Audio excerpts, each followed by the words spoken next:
Bonjour les hérétiques, je vais vous présenter les animés que j'ai découverts récemment, mais je ne vais pas les présenter comme je le fais dans les critiques, car il est probable que certains auront leurs épisodes. Alors dans un premier temps, je vais vous parler assez rapidement de Inamizawa. C'est un animé assez violent composé de 26 épisodes. Alors j'ai fait une erreur, je suis tombé sur l'épisode, donc le dernier épisode et que j'ai regardé sans faire exprès. Donc je me suis spoilé la fin rien qu'en regardant les 2 minutes de début. Je ne ferai pas de critique sur ce manga, il est très compliqué et si je fais une critique, je risque de vous spoiler tous.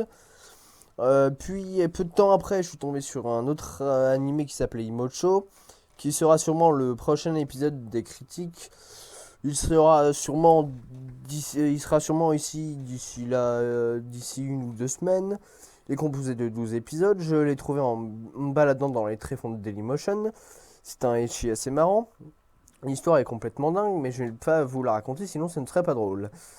Et enfin, j'ai trouvé Oreshura, qui celui-ci aura aussi un épisode consacré à lui. Il est composé de 13 épisodes. J'ai pas mal rigolé en le regardant. C'est aussi une comédie romantique. Celui-ci, je l'ai téléchargé complètement au hasard car je m'ennuyais.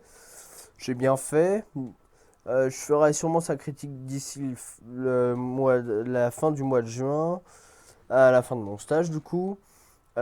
Pour changer, j'aimerais aussi vous parler des mangas. J'ai pas une immense collection, je dois à peu près en avoir 200 ou 250. J'en ai découvert un grâce à ma sœur qui s'appelle Ratman. Donc c'est l'histoire de héros et de méchants, sachant que l'histoire tourne autour d'un jeune garçon qui rêve de devenir héros, mais qui au lieu de ça se retrouve à être un méchant. Puis après j'ai connu Bloodlad grâce au manga avant de voir l'animé, même si j'ai que les 2 premiers tomes. Mais avant, mais avant aussi, j'ai trouvé le manga qui s'appelle Nejima, d'un auteur dont j'ai parlé récemment. C'est un autre manga de Ken Akamatsu. Mais j'ai aussi acheté Erago et X-Blade, j'ai pas eu le temps de les lire. Donc je vous en parlerai sûrement une prochaine fois. Et c'est sur ce, je vous dis à bientôt. Et abonnez-vous les hérétiques.